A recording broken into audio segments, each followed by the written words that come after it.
พรายคุ้งน้ำยมน้ำในคุ้งแม่น้ำยมสายเก่าไม่ได้ใสสะอาดมันเป็นสีเขียวขุ่นอมน้ำตาลเหมือนสีของตะไคร่น้ำและโคลนตมเบื้องล่างยิ่งในยามค่ำคืนเดือนดับผิวน้ำยิ่งดูดำทะมึนราวกับกระจกบานใหญ่ที่สะท้อนความมืดมิดของรัตติการไอ้ทิดมึงได้ยินเสียงคนอาบน้ำไหมวะเสียงกระซิบสั่นๆของยอดชายหนุ่มวัยเบญจเพสถามเพื่อนที่นั่งตกปลาอยู่ริมตลิ่งด้วยกันทิดไม่ตอบเขากำลังเพ่งมองทุ่นชิงหลิวที่ขยับขึ้นลงเบาๆแต่ยอดกลับไม่ได้สนใจเบ็ดของตัวเองอีกต่อไปหูของเขาได้ยินเสียงซาซา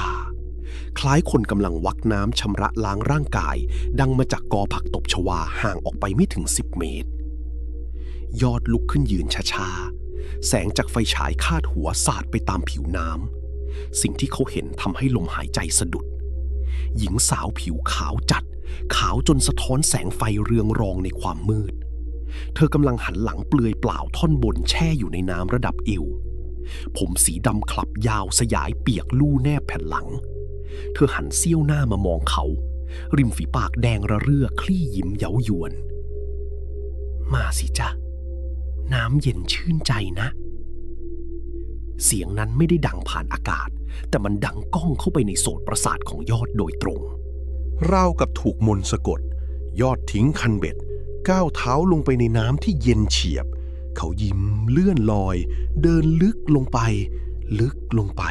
จนน้ำมิดอกทิดที่เพิ่งรู้สึกตัวหันมามองแล้วร้องตะโกนลั่นเมื่อเห็นเพื่อนกำลังจมหายไปไอ้ยอดมึงทำเหี้ยอะไรกลับขึ้นมาแต่ยอดไม่ได้ยินแล้วสิ่งสุดท้ายที่ยอดสัมผัสได้คืออ้อมกอดของหญิงสาวที่เขาโผล่เข้าหาทว่าทันทีที่เนื้อตัวสัมผัสกันผิวเนียนนุ่มกลับกลายเป็นเนื้อเละๆยุ่นๆกลิ่นหอมดอกไม้ป่าที่โชยมาเมื่อครู่แปรเปลี่ยนเป็นกลิ่นเหม็นเน่าอย่างรุนแรงของซากศพหมักหมมยอดเบิกตาโพลงภายใต้ผิวน้ำหญิงสาวแสนสวยตรงหน้าบัดนี้คือซากศพที่บวมอืดจนแทบปริแตกผิวหนังซีดเผือดจนเห็นเส้นเลือดสีเขียวคล้ำปูดโปนดวงตาของเธอไม่มีตาดำมีเพียงตาขาวขุ่นมัวที่จ้องมองเขาปากที่ฉีกกว้างถึงจมูกสะแยะยิ้มเผยให้เห็นเศษโคลนและรากไม้ที่อัดแน่นอยู่ภายในมือที่เย็นเฉียบและแข็งราวกับครีมเหล็กคว้าหมับเข้าที่ข้อเท้าของยอดก่อนจะกระชากเขาลงสู่ก้นบึ้งของแม่น้ำอย่างแรงและรวดเร็วร่างของยอดหายไปทิ้งไว้เพียงฟองอากาศผุดขึ้นมา2-3 ระลอกและความเงียบสงัดที่น่าขนลุกของคุ้งน้ำเข้มทอดถอนใจขณะมองดูบ้านไม้2 ชั้นริมน้ำที่เขาไม่ได้กลับมาเยือนเกือบ10 ปีตั้งแต่เรียนจบและเข้าไปทำงานในกรุงเทพเขาก็แทบไม่ได้กลับมาที่หมู่บ้านแห่งนี้เลยหากไม่ใช่เพราะงานศพของยอดเพื่อนสมัยเด็กเขาก็คงยังผัดผ่อนไปเรื่อยๆหมู่บ้านบางคุ้งน้ำยังคงเงียบเหงาเหมือนเดิมเพิ่มเติมคือความวังเวงงานศพของยอดจัดขึ้นที่วัดประจำหมู่บ้านบรรยากาศเต็มไปด้วยความโศกเศร้าและหวาดผวานี่ศพที่3แล้วนะในรอบปีที่จมน้ำตายตรงคุ้งนางครวนลุงชมสัปเหร่อเก่าแก่ของวัดได้พูดกับเข้มขณะนั่งหน้าเตาเผาศพแถมเป็นชายหนุ่มวัยเบญจเพสทั้งหมดสภาพศพไอ้ยอดน่ะมึงอย่ารู้เลยไอ้เข้มขาของมันมีรอยเขียวช้ำเป็นจ้ำๆเหมือนถูกคนบีบกระชากลงไปไม่ใช่ตะคริวแดกหรอกลุงจะบอกว่าผีพลายเหรอครับเข้มถามอย่างเสียไม่ได้เขาเป็นคนรุ่นใหม่ที่ไม่ค่อยเชื่อเรื่องพวกนี้มึงจำพี่สร้อยของมึงได้ไหมล่ะลุงชมหรี่ตาลงชื่อนี้ทำให้เข้มชะงักสร้อยคือหญิงสาวที่สวยที่สุดในหมู่บ้านเมื่อ10 กว่าปีก่อนเธอใจดีและมักจะทำขนมมาให้เข้มกินเสมอแต่จู่ๆเธอก็หายตัวไปอย่างไร้ร่องรอยชาวบ้านลือกันว่าเธอหนีตามผู้ชายกรุงเทพไปแล้วสร้อยไม่ได้หนีไปไหนหรอกเข้มลุงชมถอนหายใจคืนที่นางหายไปมีคนได้ยินเสียงผู้หญิงร้องไห้โหยหวนมาจากคุ้งน้ำแต่ไม่มีใครกล้าออกไปดูหลังจากนั้นไม่นานก็เริ่มมีคนตายพวกคนเฒ่าคนแก่เขาว่ากันว่านางสร้อยถูกฆ่าถ่วงน้ำและตอนนี้มันกำลังหาตัวตายตัวแทน หรือไม่ก็กำลังแก้แค้นเข้มพยายามสลัดความคิดเหล่านั้นทิ้งเขากลับมานอนที่บ้านริมน้ำของตัวเองคืนนั้นอากาศอบอ้าวเป็นพิเศษเสียงจิ้งหรีดเรไรเงียบสงัดลงอย่างผิดปกติเข้มพยายามข่มตาหลับบนฟูกชั้น2แต่แล้วหูของเขาก็ได้ยินเสียงบางอย่างแม่แม่ซาเสียงเหมือนคนเนื้อตัวเปียกชุ่มเดินขึ้นบันไดไม้มาทีละก้าวเสียงหยดน้ำตกลงบนพื้นกระดานดังชัดเจนในความเงียบเข้มลืมตาโพลงหัวใจเต้นระรัวเขาค่อยๆเอื้อมมือไปหยิบไฟฉายข้างหมอนเสียงฝีเท้าเปียกๆนั้นหยุดลงที่หน้าประตูห้องนอนของเข้มมีเสียงหายใจฟืดฟาดดมกลิ่นลอดเข้ามาตามร่องประตูตามมาด้วยกลิ่นเหม็นคาวจัดคาวเหมือนโคลนก้นแม่น้ำผสมกับกลิ่นสาบปลาเน่าตายลอยน้ำมันเหม็นรุนแรงจนเข้มต้องยกมือขึ้นปิดจมูกอาการคลื่นไส้ตีตื้นขึ้นมาจุกที่คอกอกกอกเสียงเคาะประตูไม้ดังขึ้นช้าๆ2 ครั้งเข้มกลั้นหายใจคว้ามีดหมอเก่าของพ่อที่หัวเตียงมากำไว้แน่นเข้มเปิดประตูให้พี่หน่อยจ้าพี่หนาวพี่เปียกไปหมดแล้วเสียงหวานใสที่คุ้นเคยในอดีตดังลอดเข้ามาเสียงของพี่สร้อยแต่มันเป็นไปไม่ได้สร้อยหายไป10 ปีแล้วและถ้าเธออยู่ที่หน้าประตูจริงๆทำไมกลิ่นศพถึงได้รุนแรงขนาดนี้ใครวะไปให้พ้นนะเว้ยกูมีปืนนะเข้มตะโกนขู่เสียงแข็งแม้ในใจจะสั่นเป็นเจ้าเข้าเสียงที่หน้าประตูเงียบไปชั่วอึดใจก่อนจะเปลี่ยนเป็นเสียงหัวเราะเยือกเย็นคิกคิกคิกเป็นเสียงหัวเราะที่ฟังดูแปลงหูเหมือนคนที่มีน้ำเต็มคอหอยพยายามเค้นเสียงออกมาจากนั้นเสียงฝีเท้าเปียกๆก็ค่อยๆเดินถอยห่างออกไปและตามด้วยเสียงกระโจนลงน้ำดังตูมจากระเบียงชั้นล่างเข้มรอจนกระทั่งรุ่งเช้าถึงกล้าเปิดประตูออกไปดูสิ่งที่เขาพบทำให้ขนอ่อนลุกสู้ไปทั้งตัวบนพื้นกระดานไม้มีรอยเท้าเปียกๆเป็นคราบโคลนสีดำสนิทเดินจากบันไดมาหยุดที่หน้าห้องของเขาและที่น่ากลัวที่สุดคือรอยเท้านั้นไม่มีส้นเท้าเหมือนคนที่เดินเขย่งด้วยปลายเท้าตลอดเวลาและมีเศษสาหร่ายหางกระโรกกับใบบัวเน่าๆร่วงหล่นอยู่ตามทางเดิน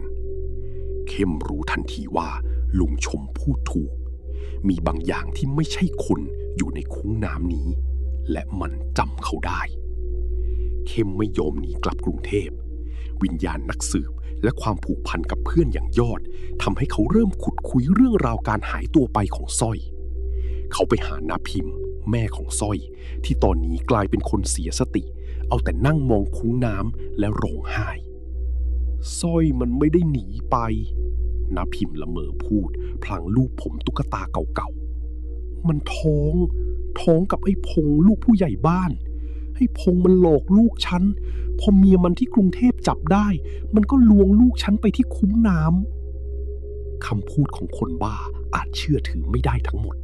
แต่เข้มจำได้ว่าพงเป็นลูกชายผู้มีอิทธิพลในหมู่บ้านและยอดผู้ตายรายล่าสุดก็ทำงานเป็นลูกน้องก้นกุฏิของพง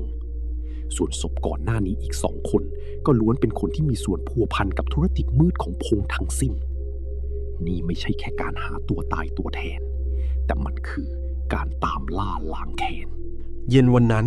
ท้องฟ้าเปลี่ยนเป็นสีแดงฉานเหมือนเลือดพายุฝนเริ่มตั้งเขาเข้มเห็นรถยุโรปคันหรูแล่นเข้ามาจอดที่บ้านผู้ใหญ่บ้านพงกลับมาที่หมู่บ้านแล้วเข้มรู้โดยสัญชาตญาณว่าคืนนี้จะต้องเกิดเรื่องใหญ่ตกดึกพายุฝนกระหน่ำอย่างหนักไฟฟ้าดับทั้งหมู่บ้านเข้มแอบไปซุ่มดูอยู่ใกล้ๆบ้านผู้ใหญ่ซึ่งอยู่ติดริมน้ำเขาเห็นพงเดินโซเซออกมาที่ท่าน้ำในสภาพเมาหมายพงมองลงไปในน้ำและเริ่มพึมพำกับตัวเองสร้อยมึงมาทำไมมึงตายไปแล้วนี่พงพูดเสียงสั่นชี้มือลงไปในแม่น้ำที่เชี่ยวกรากเข้มเพ่งมองฝ่าสายฝนตรงจุดที่น้ำหมุนเป็นวังวนมีร่างหนึ่งค่อยๆลอยโผล่พ้นน้ำขึ้นมา มันไม่ใช่ภาพหญิงสาวแสนสวยอีกต่อไปสิ่งที่ลอยขึ้นมาคือภาพสยดสยองที่เกินกว่ามนุษย์จะรับไหวร่างของพรายน้ำบวมอืดจนเสื้อผ้าชุดกระโปรงลายดอกที่เคยใส่ในวันตายปริขาดผิวหนังทั่วร่างเป็นสีขาวซีดอมเขียวและเปื่อยยุ่ยเหมือนกระดาษแช่น้ำผมสีดำพันกันยุ่งเหยิงเต็มไปด้วยจอกแหนนและปลิงที่เกาะดูดเลือดดำๆดวงตาของมันปูดโปนแทบถลนออกจากเบ้าไร้ซึ่งตาดำปากที่บวมเจอสะแยะยิ้มกว้างเผยให้เห็นฟันที่หลุดร่วงไปหลายซี่และน้ำเหลืองที่ไหลเยิ้มออกมาพี่พงษ์มารับลูกของเราสิจ๊ะเสียงนั้นไม่ใช่เสียงพูดจากปากแต่มันสะท้อนก้องอยู่ในหัวของพงษ์และเข้มพงษ์กรีดร้องอย่างเสียสติพยายามจะวิ่งหนีแต่ขาทั้งสองข้างกลับก้าวไม่ออกราวกับมีรากไม้ที่มองไม่เห็นรัดตรึงไว้พรายน้ำค่อยๆยื่นแขนที่บวมเป่งและมีรอยปริแตกจนเห็นเนื้อสีแดงคล้ำข้างในออกมามือที่หงิกงอราวกับกรงเล็บยืดออกไปจับข้อเท้าของพงษ์สัมผัสนั้นเย็นเฉียบและลื่นไหลด้วยเมือกโคลนมึงฆ่ากูมึงฆ่าลูกกูเสียงของพรายเปลี่ยนจากหวานหูเป็นเสียงคำรามเกรี้ยวกราดราวกับสัตว์ร้ายพงษ์ถูกกระชากล้มลงกระแทกพื้นตลิ่งเขาร้องไห้โฮพนมมือไหว้ปกกูขอโทษสร้อยปล่อยกูไปเถอะกูจะทำบุญไปให้กูไม่ต้องการบุญกูต้องการมึงพรายสร้อยออกแรงกระชากเพียงครั้งเดียวร่างของพงษ์ก็ถลายครูดไปกับดินโคลนตกลงสู่แม่น้ำที่กำลังเกรี้ยวกราดพงษ์ตะเกียกตะกายว่ายน้ำแต่พรายน้ำรวดเร็วกว่าในถิ่นของมันว่ายเข้าประกบหลังพงษ์แขนที่เปื่อยยุ่ยรัดคอเขาแน่นเส้นผมที่ยาวสยายพันธนาการแขนขาทั้งสองข้างของเขาไว้เข้มที่ทนดูไม่ได้คว้าท่อนไม้เตรียมจะวิ่งเข้าไปช่วยแม้จะรู้ว่าพงษ์สมควรโดนแต่เขาก็ไม่อยากเห็นคนตายต่อหน้าต่อตาแต่ก่อนที่เข้มจะก้าวพ้นพุ่มไม้พลายสร้อยก็หันขวับมามองเขาดวงตาขาวโพลนนั้นจ้องเขม็งอย่าเสือกเสียงกระซิบดังก้องในหัวเข้มพร้อมกับแรงกดดันมหาศาลที่ทำให้เข่าของเข้มสุดลงกับพื้นร่างกายขยับไม่ได้แม้แต่ปลายนิ้วเขาทำได้เพียงเบิกตามองพลายน้ำที่กำลังลากร่างของพงษ์ดิ่งลงไปใต้ผิวน้ำที่ลึกและมืดมิดพงษ์ดิ้นรนทุรายอยู่ครู่หนึ่งก่อนที่ฟองอากาศสุดท้ายจะผุดขึ้นมาแตกดังปุ๊แล้วทุกอย่างก็เงียบสงบลงเหลือเพียงเสียงสายฝนที่ตกลงมากระทบผิวน้ำเช้าวันรุ่งขึ้นมีการระดมนักประดาน้ำและกู้ภัยมางมหาร่างของพงษ์ใช้เวลาถึง3 วันกว่าจะพบศพสภาพศพของพงษ์ทำให้แม้แต่เจ้าหน้าที่กู้ภัยที่ชินกับคนตายยังต้องเบือนหน้าหนีศพไม่ได้ลอยไปไหนไกลแต่มันถูกยัดติดอยู่ในโพรงดินใต้น้ำลึกตรงคุ้งนางครวนสภาพตาเหลือกค้างหน้าตาดำคล้ำปอดเต็มไปด้วยโคลนแต่ที่น่าขนลุกที่สุดคือขาทั้งสองข้างของศพมีรอยเล็บจิกจนเนื้อหลุดหายไปเป็นแถบๆเหมือนถูกดึงลงไปอย่างแรงหลังจากเหตุการณ์นั้นผู้ใหญ่บ้านก็ล้มป่วยด้วยความตรอมใจและเสียชีวิตในเวลาต่อมาบ้านหลังใหญ่ริมน้ำถูกทิ้งร้างไม่มีใครกล้าเฉียดใกล้เข้มทำบุญกรวดน้ำอุทิศส่วนกุศลให้สร้อยและยอดอย่างชุดใหญ่ก่อนจะเก็บเข้าของย้ายกลับกรุงเทพอย่างถาวรเขาไม่คิดจะกลับมาที่นี่อีกแล้วชาวบ้านคุ้งน้ำกลับมาใช้ชีวิตอย่างสงบสุขอีกครั้งไม่มีใครจมน้ำตายที่คุ้งนางครวนอีกเลยหลายคนเชื่อว่าพรายสร้อยได้แก้แค้นจนหมดสิ้นและไปผุดไปเกิดแล้วแต่ในบางคืนที่ฝนตกพรำๆและอากาศหนาวเย็นหากใครเผลอเดินไปใกล้คุ้งน้ำสีเขียวคล้ำแห่งนั้นพวกเขาก็ยังคงได้ยินเสียงน้ำแตกกระจายซ่าซ่าคล้ายคนกำลังอาบน้ำและกลิ่นของดอกจอกที่ผสมกับกลิ่นโคลนตมอันน่าสะอิดสะเอียนลอยตามลมมาจางๆพร้อมกับเสียงกระซิบหวานใสที่ล่องลอยมากับสายลมน้ำเย็นชื่นใจนะจ๊ะลงมาอาบด้วยกันไหมชอบฟังนิยายผีสั้นๆจบในตอนแบบนี้อย่าลืมกดไลค์กดแชร์ กดติดตามเป็นกำลังใจให้คนเล่าด้วยนะครับ